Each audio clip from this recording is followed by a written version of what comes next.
하나님 말씀 고린도전서 11장 23절 24절 말씀 같이 읽습니다. 내가 너희에게 전한 것은 주께 받은 것이니 곧 주 예수께서 잡히시던 밤에 떡을 가지사 축사하시고 떼어 이르시되 이것은 너희를 위하여 내 몸이니 이것을 행하여 나를 기념하라 하시고. 아멘. 오늘 성찬에 대해서 같이 한번 말씀을 나누려고 합니다. 오늘 읽은 그 본문의 말씀은 이제 성찬 때 많이 읽는 말씀이긴 한데, 우리가 이제 성찬식을 해보셨겠지만은 어떻게 생각하십니까? 그냥 평소보다 조금은 조용하거나 엄숙한 분위기로 떡과 포도주를 나누는 시간 정도로 생각을 합니다. 그리고 물론 또 그 시간에 예수님께서 나를 위해 십자가에 못 박히셨다라고 묵상하는 시간이기도 합니다. 그런데 오늘 성찬에 대해서 말씀을 나눌 때에는 우리가 생각하는 그것 이상의 의미가 성찬에 담겨 있다라는 것을 같이 말씀을 통해 나눠보려고 합니다. 오늘 읽은 본문의 말씀의 23절에 보면은 예수께서 어떤 밤에 떡을 가지십니까? 잡히시던 밤에 성찬을 시작하십니다. 자, 잡히시던 밤은 어떤 밤입니까?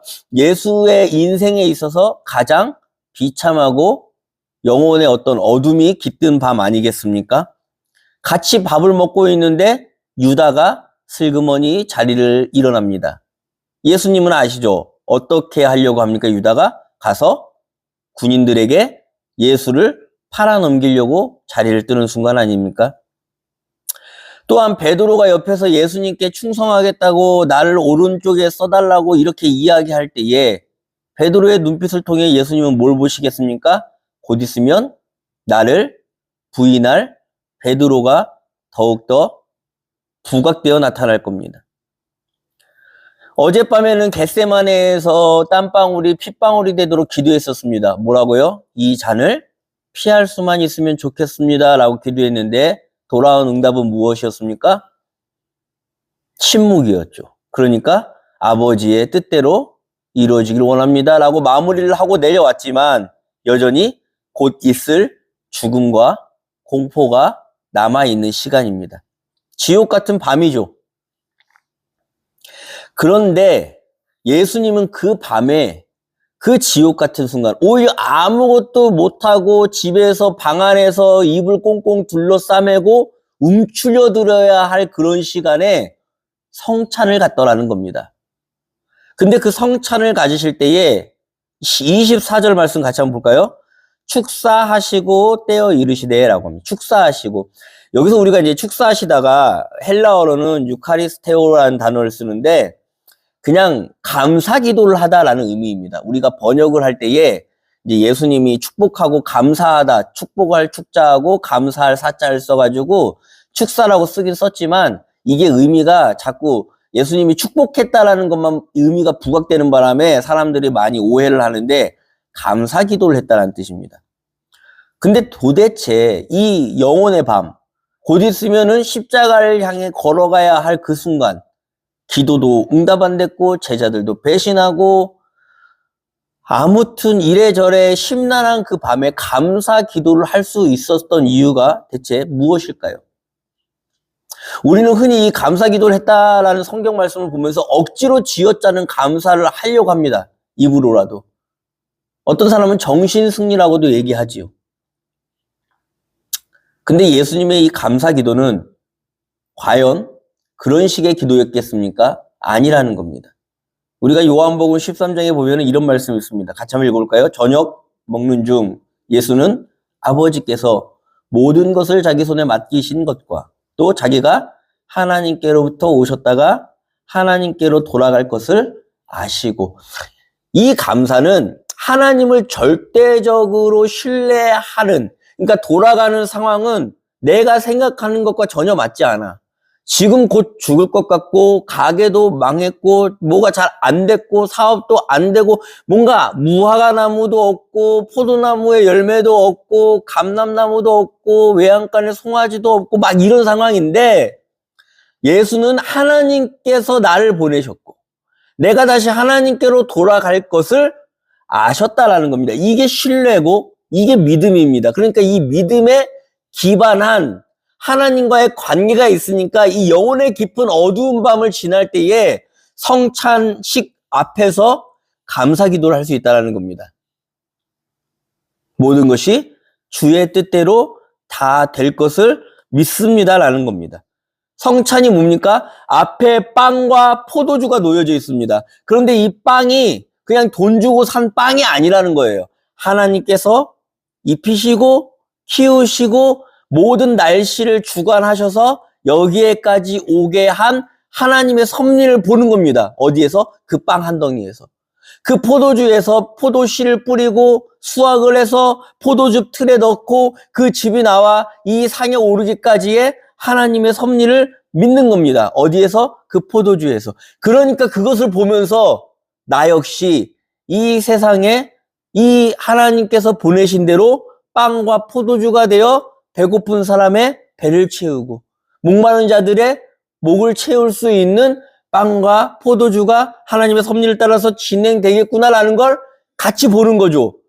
그러니까 감사 기도를 하는 겁니다. 이것이 바로 성찬의 의미입니다. 그 감사 기도 때 이렇게 하셨겠죠. 빵을 찢으면서 포도주를 잔에 따르면서 하나님, 내 몸이 이 빵처럼 찢기는 것은 아프겠지만 하나님의 섭리 가운데에 내 찢김이 생명의 빵이 되어 굶주린 사람들을 배부르게 할 것을 믿습니다. 하나님, 포도주가 잔에 부어지는 것처럼 내 피가 곧 땅에 쏟아지겠지만 그 끔찍한 사건이 일어나더라도 이것을 통해 목마른 자들이 영혼의 갈증이 해소될 것을 믿으니 감사합니다. 이제 아시겠습니까? 이게 성찬이고 그 시간에 기도하는 감사 기도의 의미라는 겁니다. 오늘 우리들의 성찬이 그러니까 단순하게 예수 그리스도가 날 위해 돌아가셨다라고 이걸 갖다가 되뇌이는 시간이 아니라 이 예수 그리스도가 가지셨던 그 성찬의 시간에 하나님의 섭리를 보고 끝까지 감사할 수 있으면서 단순히 내가 죽으러 가는 수동적인 자가 아니라 이 시간에 감사를 통해 이제는 이 세상을 향해 하나님의 미랄이 되겠습니다라는 적극적인 자세로 변할 수 있는 이 시간, 이 모든 것이 은총의 시간을 통틀어서 무엇이라고 한다? 성찬이라고 하는 겁니다. 단순히 절기에 따라서 한 번씩, 1년에 한 번씩 하는 시간이 아니라 단순하게 그냥 교회에서 나눠주는 그 떡과 포도주를 받아 마시는 시간이 아니라 예수님이 그 시간에, 그 어둠의 시간에, 그 정말로 절박한 시간에 하나님을 다시 한번 생각하고 그 마음을 따라서 하나님께 신뢰의 감사 기도를 할 수 있었던 시간이 성찬입니다. 우리는 이런 성찬의 예배를 드려야 할 줄로 저는 믿습니다.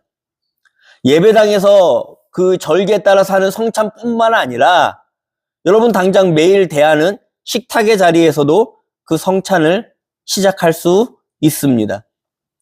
여러분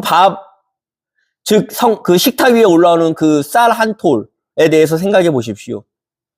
내가 그 성찬의 마음이 없으면 그냥 식탁에 올라오는 그 쌀은 마트에 가서 돈 주고 사는 그냥 상품이에요. 손쉽게 얻을 수 있는 그냥 쌀이에요.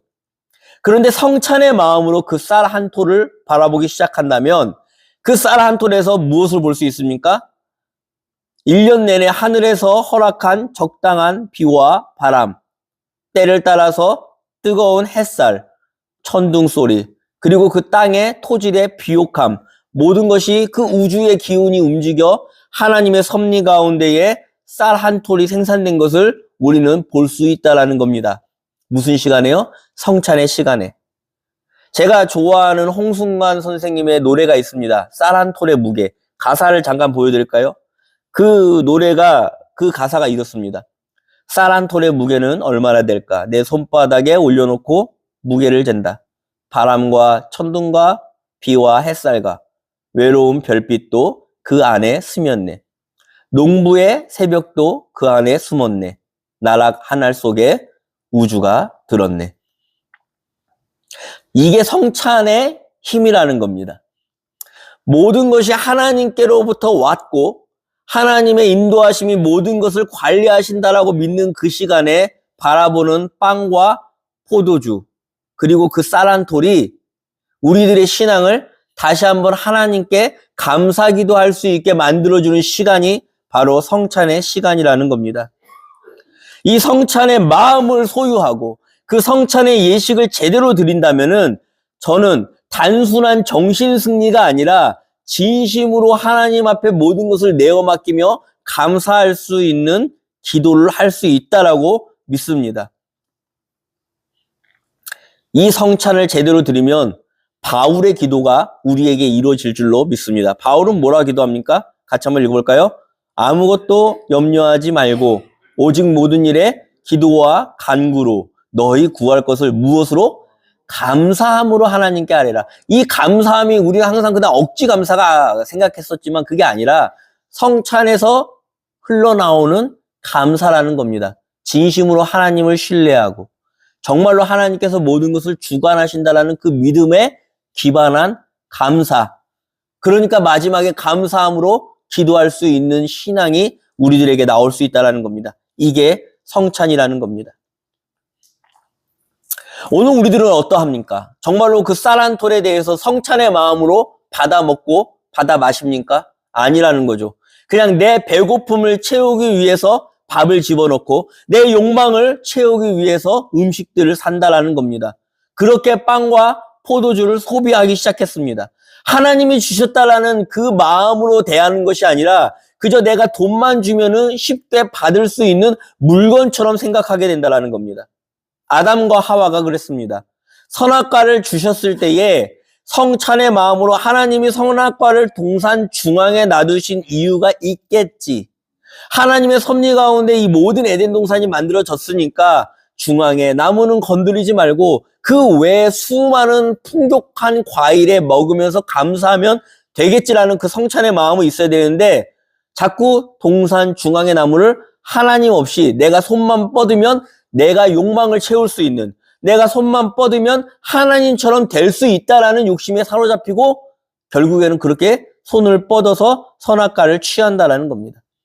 그 동산 중앙의 선악과를 먹어서 잘못된 게 아니라 성찬의 마음을 잃어버린 순간 우리가 먹는 음식들은 위험한 음식이 된다라는 겁니다. 저는 이것이 오늘날 우리가 살아가는 소비 행위, 돈이 일만하게 뿌리라고 말씀하시는 것, 하나님과 돈은 겸하여 섬길 수 없다라고 말씀하실 때에 그 돈으로 사고 파는 행위가 우리들을 하나님 없이 생각하게 만들었다라는 겁니다. 보십시오. 돈을 냈으니까 이건 내 거야. 돈을 정당하게 지불했으니까 내 마음대로 해도 돼. 라는 생각들, 당연한 거 아닙니까? 자본주의 사회에서는. 그런데 그 생각들이 내 식탁에 올라온 쌀한톨의 그 땀방울, 내 식탁에 올라오기까지 그 수고한 모든 사람들의 수고에 대해서 감사하는 마음을 사라지게 만들었습니다. 어떻게 해요? 내가 돈 주고 샀는데 이건 내 건데 그렇게 합리화하기 시작하는 순간 여기까지 올라오게 하신 물건 뒤에 숨겨진 하나님이 사라져버렸습니다. 그리고 뭐만 남습니까? 오직 나의 돈과 나의 만족, 나의 욕망만이 남습니다. 아담과 하와처럼 선악과를 움켜쥔 그 소나기처럼 우리는 그렇게 식탁에 먹을 것들을 움켜쥐기 시작했다라는 겁니다.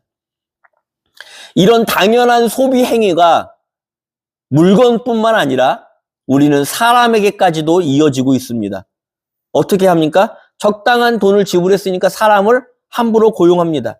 대한민국에서는 시급 10,000원에, 동남아에서는 시급 1,000원에 사람을 부려먹습니다. 돈을 지급했으니까 그 사람을 내 마음대로 쓸 수 있는 도구처럼 여기기 시작한다는 겁니다. 그래서 오늘 말씀에서 제가 말하고 싶은 건 무엇입니까? 그것을 멈추고 성찬의 눈으로 그 식탁의 물건들, 음식들과 성찬의 눈으로 그 사람들을 다시 바라보라는 겁니다. 단순한 1,000원짜리 노동력, 10,000원짜리 노동력이 아닙니다. 그는 어느 순간에는 부모에게는 큰 기쁨이었으며 고아로 태어났다면 홀로 역경을 태어난 사람입니다. 꿈 많은 어린 시절이 있었을 것이고 때론 가족들을 위해서 그 꿈을 접고 희생한 인생일 수도 있습니다. 한 가정의 가장일 수도 있고 누군가에게 목숨보다 소중한 연인일 수도 있는 사람입니다. 성찬의 눈으로 바라볼 때에 그 뒤에 그의 인생 뒤에 계셨던 하나님이 보이기 시작한다라는 겁니다. 그 무엇보다도 그는 예수 그리스도가 자신의 살과 피를 내어주실 만큼 사랑한 하나님의 형상이라는 것입니다. 그런데 우리가 이 성찬의 그 마음을 잃어버리고 그들을 대할 때에 단순히 소비자가 되어서 돈으로 그들을 사고 팔 수 있는 사람으로 생각하게 된다는 겁니다. 나의 욕망을 따라 나에게 이익이 되는지 아닌지를 판단하고 사람을 고르기 시작한다는 겁니다. 여기에서부터 오늘 우리 그리스도의 신앙이 무너졌다라고 저는 생각합니다. 오늘 많은 기독교인들, 그리스도인들이 이 고난의 시간, 고통의 시간을 참지 못하고 자꾸 힘없이 살아가는 이유가 바로 이 성찬의 시간이 무너졌기 때문이라고 저는 생각합니다. 왜냐? 이 성찬의 시간만이 이 온 세계를 주관하는 그 하나님의 섭리를 다시 한번 묵상하면서 그 쌀한톨의 무게를 다시 한번 배우고, 예수님도 그렇게 말씀하지 않으십니까? 저 공중의 새를 봐라. 길에 핀 백합화를 봐라. 거기에서 예수님은 무엇을 봅니까? 하나님이 먹고 입히지 않느냐. 하나님이 섭리하고 하나님이 주관하지 않느냐. 하나님은, 그러니까 예수님은 길을 걸을 때마다, 새가 날아를 다닐 때마다, 길에 핀 꽃들을 볼 때마다 하나님을 보셨던 거예요. 왜? 이게 성찬이니까. 근데 우리는 그저 배고플 때에 돈 주고 사 먹어야 되는 쌀이 돼버린 겁니다. 우리는 그저 돈을 벌기 위해서 키워야 하는 가축이 되어버린 겁니다. 수단이 되었다라는 거죠. 그저 길에 핀 꽃들은 바쁜 일과 때문에 길에 밟히고 피해가야 되는 장애물이 되었을 뿐입니다. 성찬이 사라지니까 하나님의 형상으로 바라보던 이웃들도 사라지기 시작했습니다. 가난한 자, 소외된 자, 성소수자, 장애인, 외국인 노동자들, 이런 자들이 하나님의 형상이 아니라 나에게 이익이 되느냐 안 되느냐로 판단할 사람, 나와 성향이 맞느냐 안 맞느냐로 판단해야 되는 사람, 때로는 내 어떤 색깔과 맞지 않으면은 없는 사람 취급하는 사람, 그리고 돈 몇 푼에 쉽게 부려먹을 수 있는 물건처럼 생각하는 그런 일들이 우리 가운데 시작되었다라는 겁니다. 자본주의에서는 되게 당연한 거죠. 그런데 이런 마음들이 모여서 우리에게서 성찬을 뺏어가고 결국에는 하나님도 뺏어가고 감사 기도도 뺏어갔다라는 겁니다. 그래서 우리가 구할 때에 감사함으로 아뢰지 못하기 시작하니까 우리의 기도가 아무 능력이 없어지기 시작했다라는 겁니다. 예수님은 그 고난의 시간, 잡히시던 밤에 성찬을 준비하십니다. 왜? 가장 힘들고 가장 어둡고 가장 하나님이 안 보일 것 같은 시간에 다시 한번 그 식탁에 올라온 빵과 포도주를 보면서 다시 한번 공중의 새와 길에 핀 백합화를 떠올리면서 하나님의 섭리, 나를 여기까지 보내시고 나를 여기까지 인도하신 하나님의 섭리를 묵상하는 겁니다. 다시 한번 떠올리는 겁니다. 그리고 그 마음 깊은 곳에서 솟아나는 무엇이 있습니까? 감사가 있더라는 겁니다. 그렇게 기도하시는 거죠. 오늘 우리가 회복해야 되는 것은 바로 이 성찬의 마음과 감사의 기도인 줄로 믿으시기 바랍니다. 오늘 우리들의 식탁에 올라오는 그 쌀 한 톨의 무게에 대해서 성도님들에게 그것이 감사의 조건이 되었으면 좋겠습니다. 또한 그 식탁에 함께 먹고 마시는 사람들이 단순하게 일적으로 만나거나 단순하게 나의 이익관계를 따지는 사람들이 아니라 그들 뒤에 그들 인생 가운데 함께 하셨던 하나님을 같이 보면서 성찬의 마음으로 함께 이 땅을 살아가야 할 형제 자매로 보이기 시작했으면 좋겠습니다. 그렇게 하나님의 형상을 회복하며 그들을 바라보고 하나님의 마음의 섭리를 생각하며 그 음식을 대할 때에 우리 가운데에 감사 기도가 흘러나올 줄로 저는 믿습니다. 그렇게 감사함으로 구하는 기도 가운데 이 땅에 하나님 나라가 회복되고 하나님 나라가 점점 흥해졌을 때에 모든 사람들이 주의 만찬에서 먹고 마시게 될 것입니다. 그날까지 성찬의 마음으로 이 땅을 살아가시는 우리 성도님들이 되셨으면 좋겠습니다. 기도하겠습니다. 하나님 감사합니다. 오늘 말씀을 들었습니다. 우리가 어느 순간 돈에 취해서 돈으로 사고 파는 모든 행위를 통해서 하나님을 잃어버리고 그 뒤에 숨은 땀방울도 잃어버리고 그 뒤에 숨은 사람의 소중한 가치들을 잃어버리고 오직 돈으로만 계산하는 인생을 살고 있는지 아닌지 다시 한번 되돌아보는 시간 되게 하여 주옵소서. 하나님, 우리가 예배한다고 하지만 정작 중요한 성찬의 의미를 잊고 있었던 건 아닌지요. 정말로 그 쌀 한 톨이 여기까지 오기까지 그 빵과 포도주가 갖고 있는 하나님의 섭리, 그리고 공중의 새와 길에 핀 백합화를 통해 하나님을 볼 수 있는 그 시야를 하나님 우리가 어느 순간 잃어버리고 있었습니다. 다시 한번 우리에게 은혜 베풀어 주셔서 하나님의 은혜가 이 땅 가운데에 가득하고 우리 가운데 성찬의 의미가 되살아날 수 있도록 주여 인도하여 주옵소서. 감사드리며 모든 말씀 예수님 이름으로 기도합니다. 아멘. 이제는 우리 주 예수 그리스도의 은혜와 우리 하나님의 무한한 사랑과 성령님의 감화 감동하심이 성찬의 마음으로 예배를 드리고 감사의 기도를 회복하기로 다짐하는 우리 성도님들 머리머리 위에 이제로부터 영원토록 함께 계실지어다. 아멘.